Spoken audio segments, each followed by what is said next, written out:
stop whatever you are doing. Because what you are about to hear is not a drill, not a simulation, and not the kind of geopolitical speculation that gets walked back by morning. In the last 48 hours, Iran has activated its entire network of underground missile cities, bringing online a strategic arsenal that intelligence analysts are calling the most significant single military mobilization in Middle Eastern history. The number now confirmed through multiple independent intelligence sources and satellite imagery analysis is 5,000 warheads, fully fueled, fully armed, and positioned for immediate launch across 37 hardened underground facilities that stretch from the Zagros Mountains to the Persian Gulf coastline. This is not incremental escalation. This is not saber rattling. This is the activation of a weapons architecture that has been under construction for 2 decades, hidden beneath mountain ranges, dispersed across a geographic footprint larger than France, and designed for exactly one purpose: to deliver overwhelming firepower that renders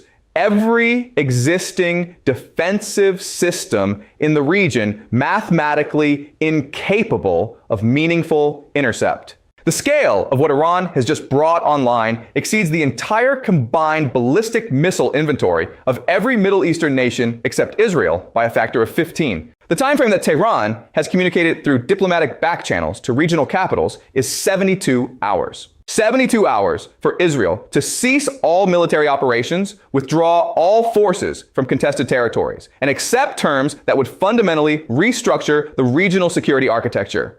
If this channel has been giving you the analysis that cuts through the noise of official narratives and mainstream defense commentary, now is the moment to make sure you never miss an update. Subscribe, hit the notification bell, and share this video with everyone in your network who is serious about understanding what is actually happening at the sharp edge of global power competition. What unfolds over the next 3 days will determine whether the Middle East enters a new equilibrium based on genuine regional power balance or descends into the most catastrophic military exchange since the Second World War. Tonight's analysis takes you inside every dimension of this activation event: the technical architecture of Iran's underground missile cities and why they represent a revolutionary advance in strategic deterrence; the specific weapon systems now on active alert and what their capabilities mean for Israeli defensive posture; the operational timeframes and decision cycles that Israeli planners are confronting right now; the strategic calculations being made in Washington, Moscow, Beijing, and every regional capital; and the civilizational implications of what happens when a nation that has endured 45 years of maximum pressure, economic warfare, and constant military threat demonstrates that it has achieved genuine strategic autonomy through indigenous military development that can hold its adversaries at risk. The 72-hour countdown began at 0300 hours Tehran time this morning. As of this analysis, 60 hours remain. Iran's underground missile city network represents the culmination of a strategic program that began in earnest following the American invasion of Iraq in 2003. Iranian military planners drew specific conclusions from watching precision-guided munitions destroy the entire Iraqi command infrastructure in the opening days of that conflict. Every above-ground military facility, every exposed command center, every visible air defense position was obliterated within 72 hours of the American air campaign's commencement. The lesson was absolute. Shows in an era of satellite surveillance and precision strike capabilities, any military asset that can be seen can be destroyed. The response was equally absolute. Iran would build an entire parallel military infrastructure underground, beneath mountains, dispersed across geography so vast that no adversary could strike all locations simultaneously, hardened to survive even nuclear near misses, and capable of sustained operations independent of surface facilities for months. The program consumed billions of dollars annually, employed tens of thousands of engineers and construction workers, and proceeded in absolute secrecy for nearly 2 decades. Western intelligence agencies knew the program existed. What they did not know until satellite imagery analysis over the past 18 months began revealing the true scope was the scale, the sophistication, and the specific capabilities that had been achieved. The underground facilities are designated as missile cities rather than mere storage bunkers because they function as complete military ecosystems. Each major facility contains not just missile storage and launch positions, but command centers, crew quarters, maintenance workshops, fuel production and storage, guidance system calibration facilities, and independent power generation. The largest facilities extend across subterranean complexes measuring 15 kilometers in length, with multiple redundant access tunnels, independent ventilation systems, and hardening specifications designed to survive overpressure from tactical nuclear weapons detonated at the surface directly above. The geographic distribution ensures survivability through sheer impossibility of comprehensive simultaneous strike. Facilities are located beneath the Zagros mountain range, the Alborz mountains north of Tehran, the central desert regions, and along the southern coastal areas facing the Persian Gulf. The distance between the northernmost and southernmost facilities exceeds 1,200 kilometers. No adversary possesses sufficient precision strike assets to attack 37 hardened mountain targets simultaneously, while also suppressing Iranian air defenses, neutralizing retaliatory capabilities, and maintaining defensive postures against Iranian counterstrike. The activation that occurred 48 hours ago represents the transition from peacetime storage posture to full combat readiness. Missiles that were maintained in climate-controlled storage have been moved to launch positions. Guidance systems that were kept offline to prevent electronic signature detection have been activated and calibrated. Crews that rotated through the facilities on maintenance schedules have been locked in at full combat manning. Fuel loading operations that typically take days have been completed across the entire network. Communication links between underground facilities and National Command Authority have been established through redundant systems, including hardened fiber optic networks, satellite uplinks, and very low-frequency radio transmissions that can penetrate mountain shielding. The activation was detected through multiple intelligence indicators. Increased electromagnetic emissions from facilities as electrical systems went to full power. Thermal signatures from ventilation systems processing increased air circulation for expanded personnel. Seismic signatures from the movement of heavy vehicles and equipment within the underground complexes, changes in personnel patterns around facility access points, and direct signals, intelligence intercepts of Iranian military communications using terminology associated with heightened alert status. What Western intelligence agencies are now confirming through intensive analysis is that this activation is comprehensive, coordinated, and designed for immediate operational employment.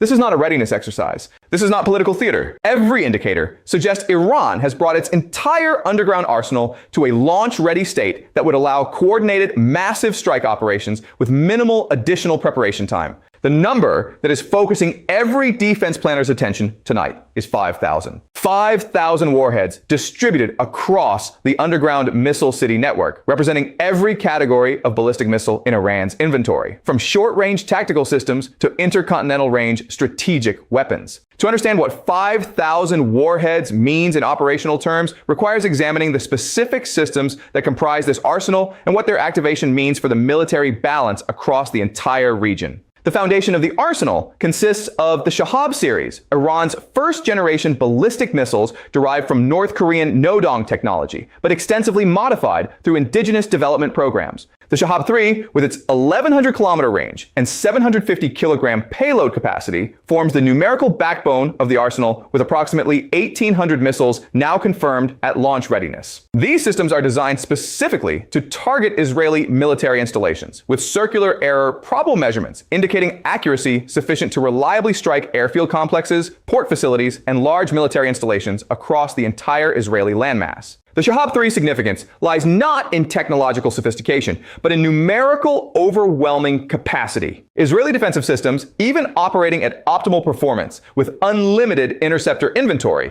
cannot engage 1,800 targets arriving in coordinated salvos designed to saturate specific defensive sectors. The mathematics are absolute. Iron Dome batteries can engage approximately 20 targets simultaneously before reload cycles are required. David's sling systems can process roughly 15 simultaneous engagements. Arrow 3 exoatmospheric interceptors number fewer than 100 in total inventory. Against coordinated salvo employment of hundreds of missiles arriving within compressed timeframes, defensive success becomes a question of triage rather than comprehensive protection. The Ghadar 110, representing the second generation of Iranian ballistic missile development, brings enhanced range of 1,600 kilometers and improved guidance systems incorporating GPS navigation and terminal phase maneuvering capability. Intelligence assessments indicate approximately 900 Ghadar 110 missiles at current readiness, providing Iran with the capability to strike not just Israeli territory, but also American military installations across the Gulf region, NATO facilities in Turkey,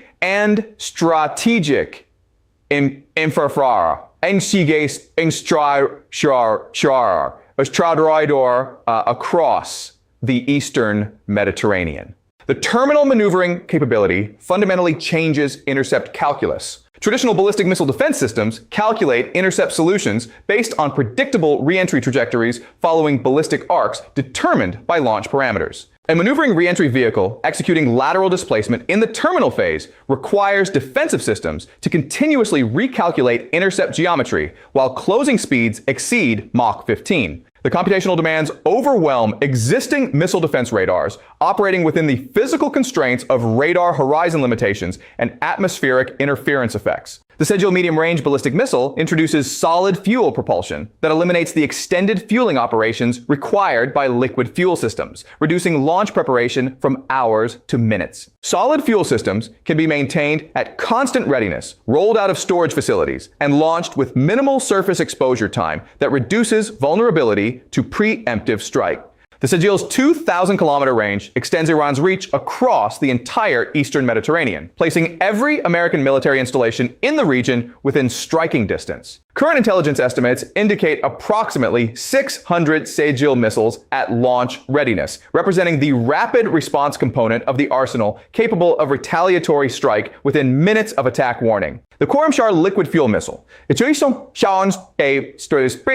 with its 2,000-kilometer range and 1,800-kilogram payload capacity, sufficient to carry multiple warheads or massive conventional explosive payloads, provides Iran with the capability to deliver strikes of unprecedented destructive power. The payload capacity allows for multiple, independently targetable re-entry vehicles, meaning a single Khorramshahr launch can threaten multiple separate targets with individual warheads following divergent trajectories during the mid-course phase. This multiplication effect means that 200 Khorramshahr missiles, the current estimated inventory at launch readiness, can generate over 600 separate targets that defensive systems must engage. The Khaybar Shikan, unveiled publicly in 2022, but now confirmed to be deployed in substantially larger numbers than initially assessed, brings advanced maneuvering capability throughout the entire flight profile, not just terminal phase.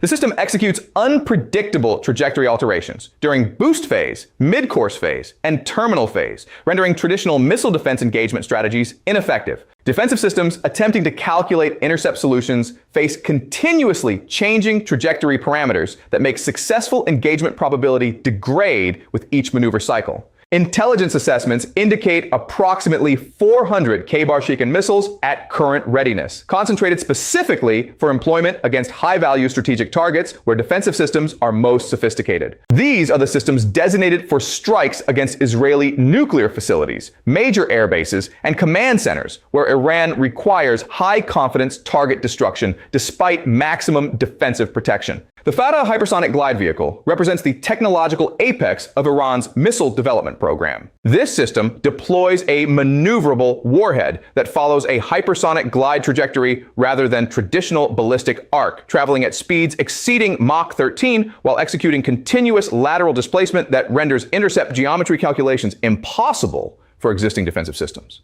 The Fatah's depressed trajectory keeps the warhead within the atmosphere, where it can execute aerodynamic maneuvering, but at speeds that compress defensive engagement windows to seconds rather than minutes. The number of Fatah systems at current readiness remains subject to intelligence uncertainty, with estimates ranging from 50 to 200 missiles. Even the lower estimate represents a revolutionary capability that no existing defensive system can reliably engage. The Fatah is designed specifically to penetrate the most sophisticated missile defenses, protecting the highest value targets, providing Iran with credible capability to strike Israeli nuclear weapons storage facilities, underground command centers, and critical national infrastructure, regardless of defensive measures. Beyond the ballistic missile inventory, the underground facilities contain comprehensive stockpiles of cruise missiles that provide complementary strike capabilities through entirely different flight profiles and engagement challenges for defensive systems.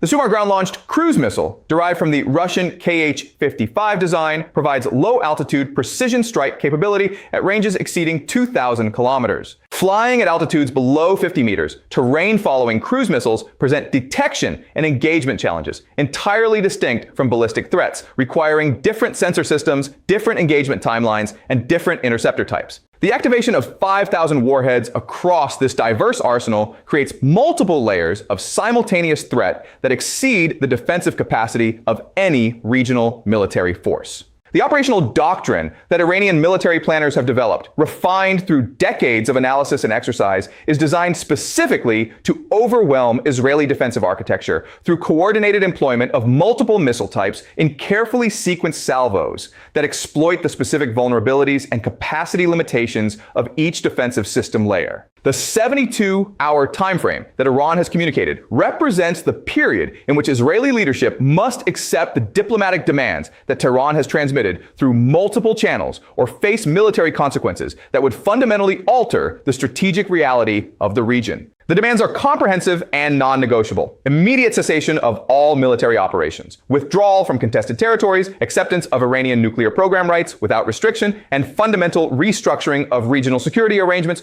to reflect genuine multipolarity rather than Israeli military supremacy underwritten by American power projection. What Israeli war planners are confronting in this moment is the culmination of strategic miscalculation that has persisted for 2 decades. The consistent underestimation of Iranian technical capabilities, the assumption that economic pressure would prevent military modernization, the belief that periodic strikes against individual facilities could prevent comprehensive program maturation, and the conviction that American military backing provided permanent security advantage regardless of indigenous Iranian development. Every assumption has proven catastrophically wrong.